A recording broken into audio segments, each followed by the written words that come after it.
इस ट्यूटोरियल में हम लोग ब्लेंडर 2.79 वर्सेस ब्लेंडर 2.8 में एक्सट्रूड कैसे काम करता है ये देखेंगे। ये है डिफॉल्ट क्यूब। हम लोग इसे एडिट मोड में लेके इसकी सारे फेस को डिलीट कर देते हैं। यहाँ पे कुछ भी नहीं है। एक्सट्रूड की स्टार्ट करेंगे। पहले एक वर्टेक्स लेते हैं। यहाँ पे कंट्रोल एंड राइट क्लिक, ये एक वर्टेक्स। एक्सट्रूड वर्टेक्स की होती है, एक्सट्रूड एज की होती है, एक्सट्रूड फेस की होती है। तो पहले वर्टेक्स देखे हम लोग देखते हैं। यहाँ से वर्टेक्स कंट्रोल ऑल्ट क्यू, अगर हम लोग कंट्रोल राइट क्लिक करते हैं तो इस तरह से वर्टेक्स एक्सट्रूड होता है। अगर आपका नहीं हो रहा है मतलब आप यहाँ से कंट्रोल टैब प्रेस करके वर्टेक्स, आपका वर्टेक्स मोड नहीं है, वर्टेक्स मोड में आ जाइए। नेक्स्ट फिर से हम लोग अगर एक्सट्रूड करना चाहते हैं तो इस तरह से एक्सट्रूड कर सकते हैं। नेक्स्ट इसे अगर एज, सारे एज को सिलेक्ट करके हम लोग एज मोड में, ये सारे एज है, इसे अगर हम लोग एक्सट्रूड करना चाहते हैं तो यहाँ से ए प्रेस करके सारे एज को सिलेक्ट करना है। नेक्स्ट ई, जब आप ई प्रेस करेंगे तो इस तरह से एक्सट्रूड होगा। हम लोग एक्स एक्सिस की तरफ एक्सट्रूड करना चाहते हैं तो इसलिए क्या करेंगे, यहाँ से एक्स प्रेस कर देंगे तो ये फिक्स्ड हो जाएगा। एक्स एक्सिस की तरफ ये एक्सट्रूड होगा। अगर आप फेस सिलेक्ट, फेस एक्सट्रूड करना चाहते हैं, अभी हम लोग देख चुके हैं vertex extrude and edge extrude. यहाँ से किसी भी फेस को सिलेक्ट करना है, सेम ई प्रेस करके इस तरह से एक्सट्रूड करेंगे। सेकेंड मेथड एक्सट्रूड की है फास्ट शिफ्ट ए, किसी भी ऑब्जेक्ट आप लोग लेते हैं या हम लोग सिलेंडर लेते हैं तो यहाँ पे एक्सट्रूड करने की तरीका हम लोग देखेंगे। यहाँ पे कुछ एज लूप्स ले लेते हैं। अगर यहाँ पे हम लोग एक्सट्रूड करते हैं, इस फेस को सिलेक्ट करके हम लोगों को ई प्रेस करना है, नेक्स्ट राइट क्लिक कर देना है। ई प्रेस करके भी इस तरह से एक्सट्रूड कर सकते हैं, लेकिन अंदर की तरफ अगर मूव करना चाहते हैं तो यहाँ से राइट क्लिक करना होगा। नेक्स्ट एस प्रेस करके इस तरह से स्केल करना होगा। फिर से और एक बार अगर ई प्रेस करते हैं तो इस तरह ऊपर नीचे ए एक्सट्रूड होगा। लेकिन अगर आप अंदर की तरफ मूव करना चाहते हैं, स्केल कर, तो स्केल करना होगा, एस प्रेस करके स्केल।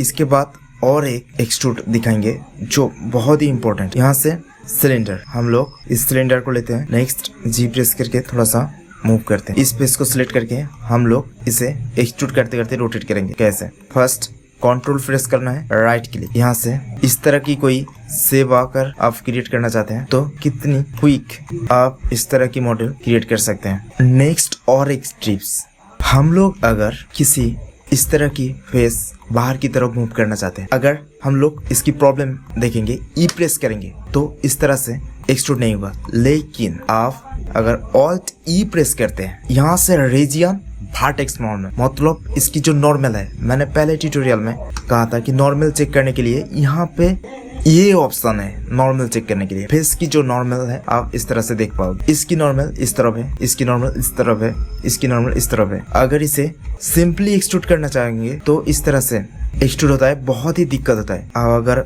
ऑल ई प्रेस करते हैं, यहाँ से इस ऑप्शन को चूज करते हैं तो इस तरह से मूव होगी। लेकिन एक्सट्रूड करने के बाद आपको कुछ ऑप्शंस यहाँ पे दिखाई देगी। अगर आप फिर से एक्सट्रूड करते हैं या किसी भी फेस को आप एक्सट्रूड करते हैं तो यहाँ पे F6 प्रेस करेंगे तो बहुत सारे ऑप्शंस आएगा। यहाँ से आप नॉर्मल फ्लिप कर सकते हैं। और एक ऑप्शंस के बारे में जाने, ऑल्ट ई प्रेस करने के बाद यहाँ पे इंडिविजुअल फेस, इसे आप क्लिक करते हैं तो इस तरह से इंडिविजुअल फेस एक्सट्रूड होता है। ये भी इम्पोर्टेंट है। अगर आप इस तरह की कुछ फेस एक्सट्रूड करना चाहते हैं तो यहाँ से ऑल्ट ई प्रेस करके रीजियन इस तरह से। लेकिन अगर आप सिंपल एक्सट्रूड करते हैं तो इस तरह से एक्सट्रूड होगी। और ऑल्ट ई प्रेस करके एक्सट्रूड नॉर्मल ये करते हैं, इसके डिफरेंस आप देख पा रहे हो। ये प्रेस करके एक प्लेन लेते हैं, प्रेस इस आइकन पर क्लिक करके नेक्स्ट वर्टेक्स सिलेक्ट मोड, यहाँ से टैब प्रेस करके edit mode, next vertex select, then delete that 3 vertex and इस वर्टेक्स को हम लोग सिलेक्ट करते हैं। नेक्स्ट इसे थोड़ा सा मूव कर लेते हैं एंड इसे अभी एक्सट्रूड करूंगा। एक्सट्रूड करने के लिए ई प्रेस करना होगा, इस तरह से एक्सट्रूड होगा। लेकिन अगर किसी एक्सिस के ऊपर अगर एक्सट्रूड करना चाहते हैं तो ई एंड एक्स, तो ये बराबर एक्सट्रूड होगा। अगर इसे ई वाई करते हैं और इसे ई एंड जी प्रेस करते हैं तो इस तरह से। अभी के लिए ई एंड एक्स इस तरफ एक्सट्रूड करते हैं। नेक्स्ट एज सिलेक्ट मोड में आते हैं, एज सिलेक्ट। अभी एज एक्सट्रूड करना है, प्रेस ई एंड वाई। ये इस तरफ भी मूव होता है एंड इस तरफ। तो हमें देखना है इसकी जो फेस नॉर्मल है वो किस तरफ है। अगर ये बराबर मैं मूव करवाती हूँ तो ये जो फेस नॉर्मल है ये इस डायरेक्शन पर हो रहा है, लेकिन अगर हम लोग ये बराबर मूव करते हैं तो इसकी जो डायरेक्शन ये है। अभी हमें क्या करना है, कौन सा डायरेक्शन सही है, तो ये डायरेक्शन सही है। नेक्स्ट फेस को एक्सट्रूड करना है, इसे सिलेक्ट करना है। नेक्स्ट ई सेम ए, जब हम फेस को एक्सट्रूड करते हैं ये ऑटोमेटिकली जी बराबर हो जाती है। तो अभी नेगेटिव करते हूँ, नेगेटिव बराबर मूव करने से इसकी जो नॉर्मल्स है वो अंदर की तरफ है, तो ये रॉन्ग है। नेक्स्ट इसे जब ऊपर की तरफ मूव करती हूँ तो इसकी जो नॉर्मल है ये इस बराबर हुआ है, तो ये सही है। लेकिन और एक प्रॉब्लम्स यहाँ पे क्रिएट हुआ है, नीचे की जो फेस थी वो एक्सट्रूड हो गया। तो इसे अभी के लिए बहुत सारे मेथड्स है जिसे यूज करके इसे फिल कर सकते हैं, लेकिन अभी के लिए मैं एज सिलेक्ट मोड में जाऊंगा, ये 4 एज को सिलेक्ट करूंगा and press A. Simply A हो गया है। Next face select mode, select face. Next इसे थोड़ा सा मूव कर लेते हैं। Next E extrude. Next edge select mode, select edge and थोड़ा सा ऊपर ले लेती हूँ एंड उसके बाद यहाँ पे जो face select mode, next E and extrude.